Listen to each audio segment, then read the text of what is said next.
안녕하십니까, 이진우입니다. 코로나19 사태를 겪으면서 백신이나 치료제 개발이 매우 중요해지고 있고, 그래서 정부도 신약 개발에 힘을 쏟고 있는데요. 정부가 지난 10년간 수조 원을 지원해서 개발된 우리나라의 신약 기술이 대부분 국내에서 활용되지 못하고 해외로 빠져나가서 국가적으로 또 손실이라는 지적이 나옵니다. 잠시 후에 이 내용과 관련한 찬성과 반대 의견들까지 함께 자세하게 짚어보겠고요. 다음 달부터 독립금융상품 자문업 제도라는 게 도입됩니다. 평소에 잘 못 듣던 생소한 용어인데 이 제도가 도입되면 어떤 장단점이 소비자들에게는 생기는지 이 내용도 들여다보겠습니다. 최근에 국제 철광석 가격이 크게 떨어지고 있습니다. 이 이유에 대해서도 함께 알아보겠습니다. 8월 25일 수요일 손에 잡히는 경제, 광고 잠깐 듣고 시작하겠습니다. 네, 주요 경제 뉴스들 둘러봅니다. 김현우 행복자산관리연구소장, 손에 잡히는 경제 박세훈 작가 늘 계신 두 분이고요. 오늘은 에셋플러스의 김치영 경제뉴스 큐레이터가 나오셨습니다. 어서 오세요. 안녕하세요. 자, 김치영 큐레이터가 들고 오신 소식을 먼저 들어보겠습니다. 신약 기술이 우리나라에서 개발이 됐는데, 그러면 우리나라에서 약을 만들어서 전 세계에 팔아서 외화를 벌면 되는 거 아니냐라지만, 그게 아니라 기술을 개발하면 그냥 그 기술을 조금 돈 받고 해외에 파는, 그게 대부분이라고. 이게 데이터만 갖고 보면 이 주장이 맞는 것 같기도 하고요. 또 자세히 들여다보면 좀 약간 꼭 안 그런 것 같기도 하고. 그런 것 같기도 하고 그런데 무슨 내용이요? 업계에서는 좀 여기에 대해서 반대 의견이 좀 많습니다. 일단 국민의힘 조명희 의원이 보건복지부, 과학기술정보통신부, 산업통상자원부 등 관계부처에서 받은 자료를 근거로 2012년부터 2021년까지 10년간 국가신약개발재단 지원으로 개발된 신약기술 57건에 대한 기술 이전 상황을 좀 봤는데요. 보통 이제 라이센싱 아웃 에러 뭐 이렇게도 표현을 하거든요. 이들 중에 24건, 그러니까 45.2%가 해외로 이전이 됐다는 것이고요. 금액 규모로 보니까 더 크더라, 편중이. 전체 기술 이전 계약 규모가 14조 9천억 원이었는데 98.6%인 14조 6천억 원이 해외로 팔려나갔다. 그러니까 국가가 세금으로 도와서 만든 신약 기술을 해외에다 그냥 팔아버린 거다. 국내에서 이용을 못하고 이렇게 주장을 한 겁니다. 그래서 그럼 어떻게 막느냐. 전문성을 갖춘 기관에서 정부 지원이 들어간 신약 기술 등은 전주기에 걸친 단계별 허가, 승인 기준 등을 마련해서 이걸 해줄지 안 할지 결정을 하자라고 주장을 하고 있습니다. 그러니까 보통 신약은 제약회사 등이 자기 회사 돈 들여서 하는 경우도 있고, 오늘 갖고 오신 내용처럼 나라 돈을 지원받아서 만드는 신약도 있는데, 본인들이 돈 들여서 만드는 거야 외국에 팔건 뭐 땅에다 묻건 그거야 알아서 하실 일인데, 나라 돈이 들어가는 거는 그냥 외국에다 파는 건 좀 이상하다, 그런 논리 같아요. 사실은 지금 우리나라에서 신약 개발할 수 있는 환경 자체가 그렇게 아주 훌륭하지는 않습니다. 그리고 그 능력 자체가 높은 상황도 아니고요. 그래서 대부분은 정부의 지원으로 출발하는 경우가 대부분입니다. 지원이라 하면 대출이에요? 아니면 그냥 옛다 써라예요? 옛다 써라에 가깝습니다. 사실. 그러니까 지금 정부의 돈이 들어간 세금이 혈세가 들어간 사업이라고 하는 것들이 대부분 지원에 가깝거든요. 그래서 저희가 전기차도 어떻게 보면 정부 지원이 들어가고 있죠. 저희가 전기차 살 때 가격 깎아주지 않습니까? 근데 그거 왜 그 세금 안 돌려줘라는 얘기 안 하는 것처럼 그러니까 어떤 산업을 키우기 위해서 국가에서 지원하는 제도라고 보시면 되는데요. 그런 거 많죠. 어찌 보면 뭐 기업이 R&D 비용으로 썼습니다. 그럼 거기에 대해서는 그럼 그 돈은 세금 내지 마, 뭐 이렇게도 하고 하니까. 그러니까 신약 개발 자체가 R&D이기 때문에 R&D 비용을 지원해 준다라고 보시면 되고요. 다만 이제 정부가 그냥 놔두지는 않고 나중에 기술 이전이 이루어지면 한 10에서 40% 정도는 돌려받도록 하는 규정은 있습니다. 그러니까 회수의 규정은 조금 있어요.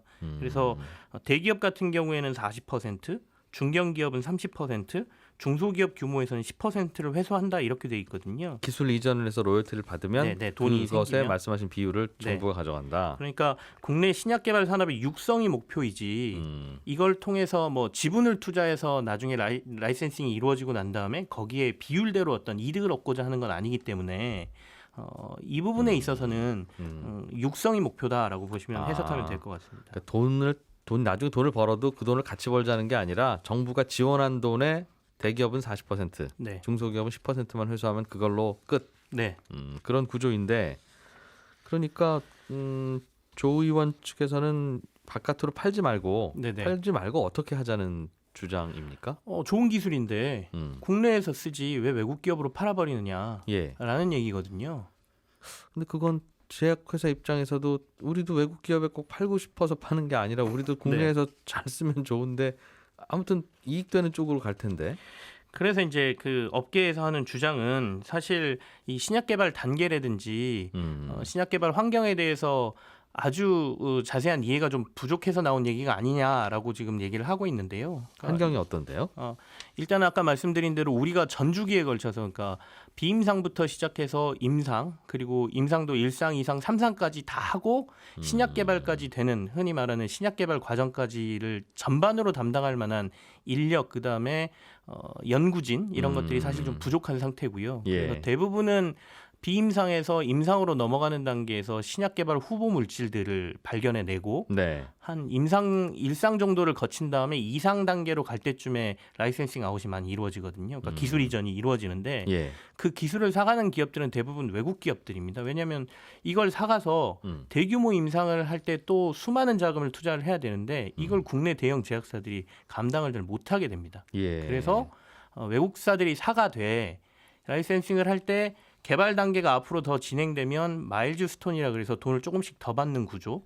그다음에 실제로 신약이 되게 되면 로열티라 그래서 약이 하나씩 팔려 나갈 때마다 얼마씩 받겠다. 이런 계약들을 서로 해가지고 이 기술이 완전히 팔려 나가서 외국계 돼버렸다가 아니라 그 개발한 회사들도 나중에 이익을 얻는 구조로 보통 계약을 맺게 되죠. 어쩔 수 없다. 그러니까 일종의 약을 입양 보내는 거군요. 그러니까 우리가 키워서 잘 좀 키워주십시오라고. 블록버스터 만들 능력이나 돈도 없고.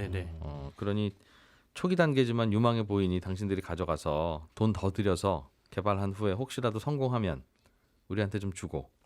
실패하면 그거는 그냥 당신들이 운 나쁜 거니까 우리도 뭐 그러니까 팔지 그냥 괜히 팔겠습니까? 그러니까 대규모 투자에 대한 리스크. 그러니까 보통 이제 임상 3상까지 들어가게 되면 자국 내에서만 임상을 하는 게 아니라 글로벌 임상이라 그래서 그러니까 인종별로 다 이게 약이 진짜로 드는지 안 드는지를 테스트를 해봐야 되거든요. 그렇다 보니까 막 조 단위의 금액도 들어가고 합니다. 그러니까 그 비용을 감당할 수 없으니 할 수 있는 곳에다 넘기면서 개발의 가능성은 또 높여주는. 그다음에 혹시 실패했을 경우에 그 투자금 날리는 거잖아요. 그러니까 그것도 리스크도 막는 방안이다라고 보시면 됩니다. 그러니까 정부가 도와준 건데 왜 외국에 파느냐는 논리가 맞으려면 정부가 팔기 전에 그럼 2상, 3상 임상 시험하는 비용 뭐 약 하나당 수조 원씩 든다는데. 그것도 대 주시거나 아니면 그 돈이 없어서 외국에다 파는데 나무라지를 마시거나 그래서 업계에서는 좀 억울하다 그렇게 그런 보는 얘기가 시각은. 나오는 거고 또 밖에서 보면 기껏 저 시드머니 들여서 정부 돈으로 들여서 개발한 건데 자꾸 팔기만 하면 그 정부 돈 왜 자꾸 넣습니까? 그럼 그런 얘기이기도 하고 그렇군요.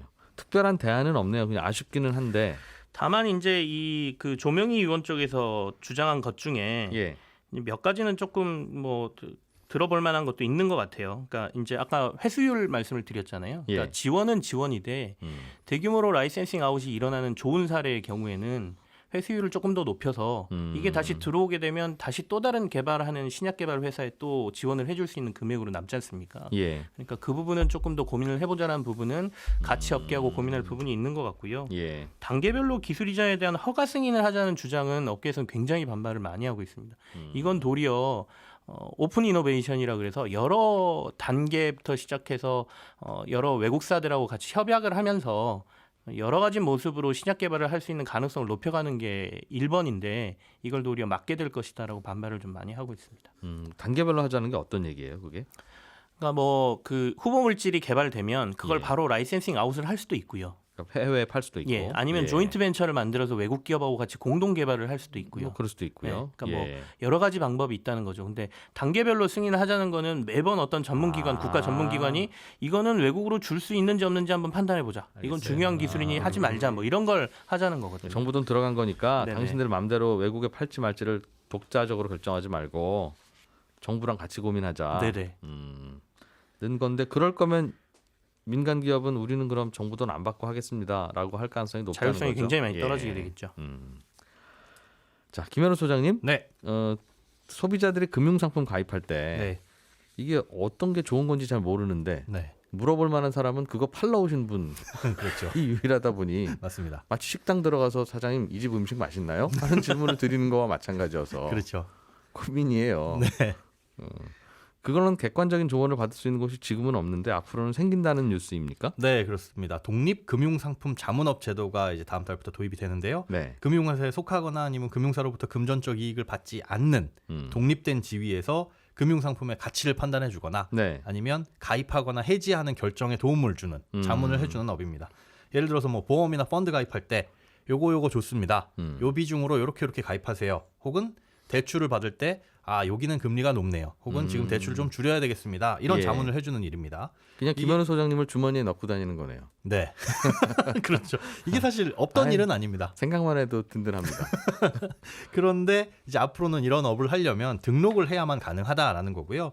이게 지난 3월에 금융소비자법, 금소법이 시행이 됐죠. 그때 네. 원래는 시행이 됐어야 되는데 이 부분에 대해서는 6개월의 유예 기간을 뒀었습니다. 그게 이제 종료되면서 다음 달부터는 금융위에 등록을 해야 되고 그러니까 조언을 해주려면 예. 그런데 소비자들이 그런 조언을 받으면 그럼 소비자가 돈을 내라는 뜻입니까? 그렇죠. 아니면은 무료로 해주거나 근데 무료로 그런 영업을 할 수 있는 곳이 없죠. 그렇겠죠? 네. 예. 그래서 이거는 무조건 하려면 등록을 해야 되고 안 그러면 이제 형사처벌 대상이 되는데 예. 등록 요건이 좀 있어요. 근데 상품별로 이 자본금 요건이 필요합니다. 그러니까 예금성 상품은 각 1억씩, 예금, 대출, 보험 이렇게 있는데 예. 예금만 자문을 해주려면 1억이 필요하고 여기에 뭐 보험까지 같이 하겠다. 그러면 예금은 그 보너스로 면제를 해줍니다. 그렇게 해서 뭐 예를 들어서 예금과 나는 대출, 펀드 상품을 자문해주고 싶다. 그러면은 한 3억 5천 정도. 그럼 그 컨설팅을 하려면 저 3억 원, 3억 5천만 원 있음을 입증해야 된다 그 말이네요. 처음에 법인을 설립하면서 등록을 받으려면 그 정도의 자본금 요건은 갖춰야 되고 그거야 잠깐 뭐 필요하면 빌리면 되는 거고. 그렇습니다. 예. 그래서 왜 이거를 돈으로 두느냐? 뭐 전문 인력도 당연히 여기 포함이 되어 있는데 상품 군당 1억씩 뭐 2.5억씩 왜 이렇게 두는 겁니까?라고 여쭤봤더니 이게 우후죽순으로 난립할까봐 네. 최소한의 진입 장벽이다 이렇게 말씀을 해주시더라고요. 그 외에는 뭐 전문 인력이라든가 아니면 전산 인력 그리고 설비라든가 사무실 정도 요건을 충족하면 가능한데 25일부터 등록은 해야 되지만 이게 네. 25일에 등록한다고 바로 되는 게 아니라 금융위에서 심사를 합니다. 그래서 2개월 이내에 통보하고 영업을 하도록 해주기 때문에 공백이 있을 수는 있어요. 그러면 늦어도 그래도 한 11월 중에는 이런 등록업체가 나올 것으로 보이고는 있습니다. 지금까지는 저희가 돈을 좀 주시면 저희가 그 소비자에게 적합한 상품을 추천해드리겠습니다 하는 업체나 그런 사람이 없었어요? 있죠. 그럼 기존에 있었던 거하고 이제 생깁니다 하는 거하고는 뭐가 차이가 있습니까? 이제는 등록을 해야 되는 것이 의무고. 그럼 과거에는 그냥 내가 이렇게 일을 해야 되겠다 싶으면 그냥 했는 거고. 그렇습니다. 따로 등록할 필요는 없었는데. 네, 따로 등록할 필요는 없었는데 앞으로는 등록을 하고 허가를 받아야 되는 거죠. 예. 그리고 등록을 하지 않으면은 처벌을 받게 되는 거고요. 종전에도 무슨 투자 자문 이런 게 있었어요. 네, 있었습니다. 투자 자문이라는 게 투자를 할 때 말 그대로 자문, 예, 컨설팅, 예, 조언, 네. 어드바이스 해주는 거잖아요. 네. 그럼 그거하고 오늘 소개해 주시는 거하고는 어떤 차이입니까? 가장 큰 건 독립성의 차이입니다. 그리고 투자자문은 이 자본시장법에 따라서 이제 규제를 받는데요. 투자자문사 같은 경우는 독립성을 갖추지 않아도 돼요. 이때의 독립성은 뭐냐 하면 금융사로부터 돈을 받느냐 안 받느냐입니다. 근데 투자자문사는 금융사한테 수수료를 받을 수도 있고 소비자한테 받을 수도 있고 양쪽에 받을 수도 있습니다. 지금은 그러고 있다. 그렇습니다. 앞으로도 그럴 수 있고요. 예. 투자자문사는. 투자자문사는 그런데 투자자문사가 이제 금융상품 자문업을 하려면 네. 독립성을 유지해야 돼요. 그러면 이제 금융사로부터는 수수료를 받으면 안 되겠죠. 아니면 투자 상품만 지금처럼 자문해 주든가 이렇게 있어야 되고 그다음에 기존에도 금융사도 자문을 사실은 하는 거죠.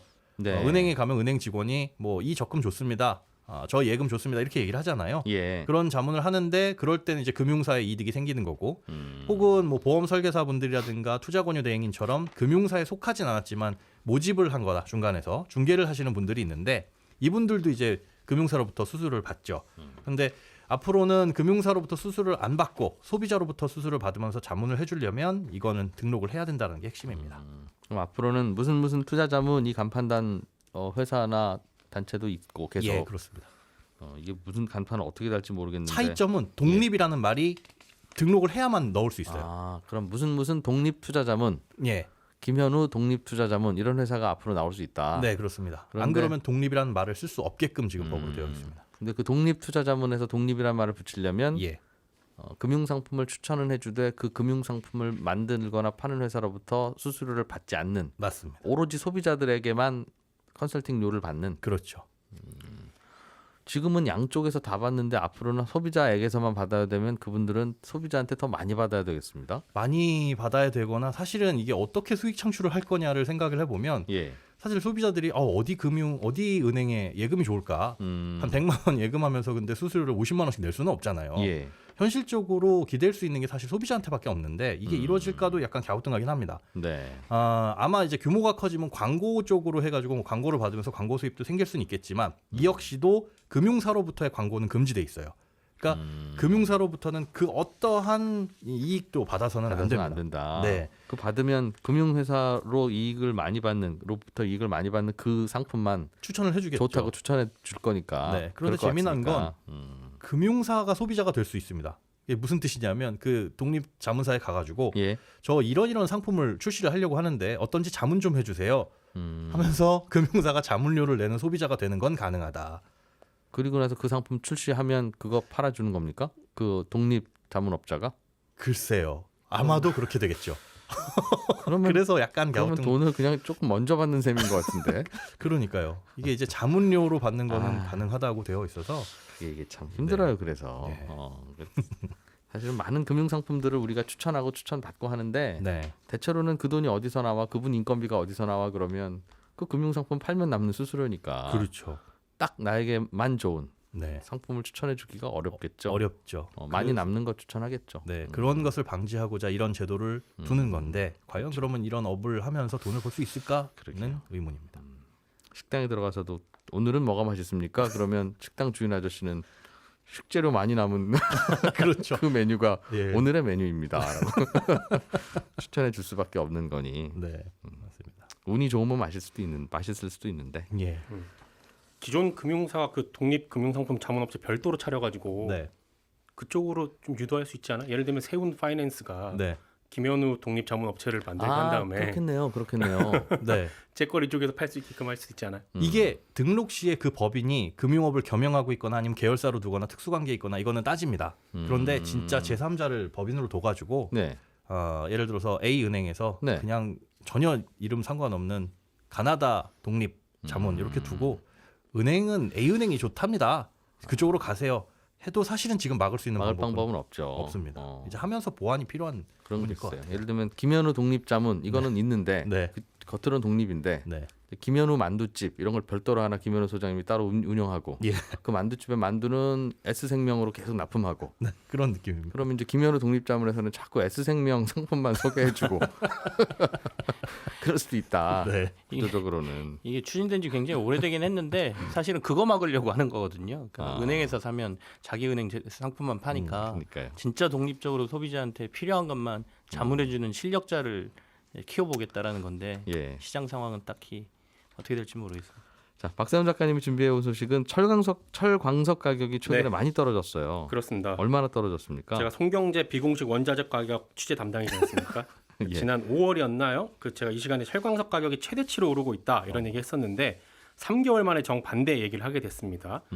원래 철광석하고 원유 가격이 급등락이 좀 있는 원자재이긴 한데 이 정도로 떨어지는 건 거의 처음인 것 같아요. 5월에 가장 비쌌을 때 가격이 톤당 233달러였는데 지금은 톤당 130달러까지 내려왔고요. 거의 반토막이네요. 그렇습니다. 와.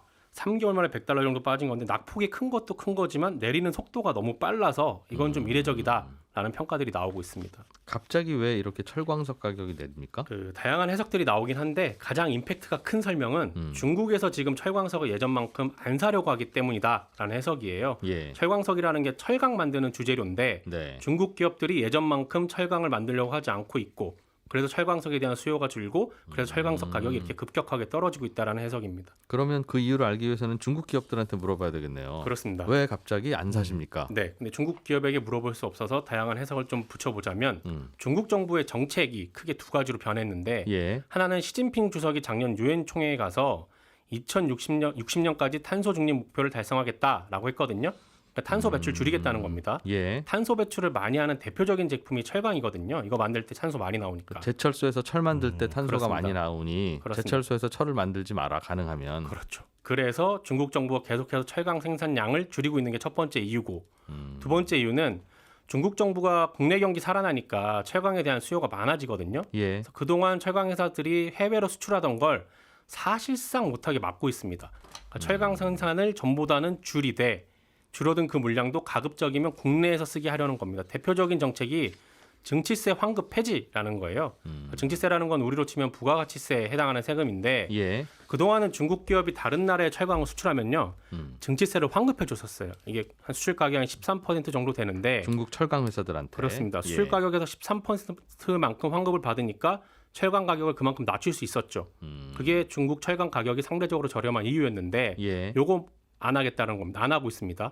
그러면 수출할 때 혜택을 줄인다는 거니까 중국 철강 회사들은 수출을 안 하겠네요. 그렇습니다. 그렇게 예. 줄이는 거죠. 그리고 아마도 다음 달 1일부터는 수출세라고 해서 철강 수출하면 거기에 오히려 세금 더 매기려고 하고 있습니다. 철강 제품이 열연이냐 뭐 철근이냐 특수광이냐에 따라서 세율은 다르게 매기려고 하고 있는데 어쨌든 이렇게 중국 철강 제품에 수출세를 매기게 되면 철강 가격은 오르게 되겠죠. 그렇겠죠. 오르게 되면 중국 철강의 가격 경쟁력은 떨어지게 됩니다. 그러니까 중국 기업들 입장에서는 예전만큼 철강을 만들어 수출해 봐야 별로 남는 것도 없고 중국 정부에서는 철강 생산량 줄이라고 하고 그러다 보니 철강을 안 만들게 되고 철강 안 만드니까 철강석 수요 줄고 그러다 보니 철강석의 가격도 이렇게 떨어진다는 떨어진다. 겁니다. 근데 두 번째 이유는 중국에서는 철강을 그래서 수출 안 한다. 네. 정부가 수출하는 거 원치 않아서 세금 지원도 안 합니다. 하는 건 네. 이해가 되는데 그동안 중국의 철강을 사서 쓰는 회사들도 그러면 우리도 그럼 안 살래요 해야 되는데 철강 필요할 테니까 그쪽에서는 더 새로 만들 것 같은데. 네. 그럼 우리나라 국산 철강 만드는 회사들에게는 좀 좋은 소식인가요? 이게? 그렇죠. 포스코나 현대제철, 동국제강 이런 철강사들은 아무래도 좋을 겁니다. 그동안은 이 중국산 저가 철강하고 경쟁하느라 예. 1분기 때 철강석 가격 많이 올랐다고 말씀드렸잖아요. 네. 올라도 오른 만큼을 철강 가격에 반영을 못했어요. 근데 이제 중국이 철강 수출 적게 하는 데다가 가격 경쟁력도 과거만큼 좋지 않으면 예. 아무래도 이제 철강 업계에선 유리하겠죠. 철강석 가격 떨어지면 원가 부담도 덜하게 되고요. 우리나라 철강 회사들은 좀 좋고 네. 철근 가격도 한참 올라서 뭐 건설 공사가 안 되는 이런 얘기도 있었는데 네. 좀 올라가겠죠? 좀 내려오겠죠? 그건 그러면? 좀 지켜봐야 될 것 같아요. 밀가루 가격 떨어졌다고 해서 짜장면 가격 바로 내리는 건 아니니까 어떻게 될지는 지켜봐야 될 것 같습니다. 예, 잠시 후 11시 5분부터 이어지는 손에 잡히는 경제 플러스에서는 전 세계 많은 나라들이 북극과 남극에 관심을 갖고 개발에 열을 올리는 이유 같이 알아봅니다. 11시 5분에 다시 오겠습니다. 이진우였습니다. 고맙습니다.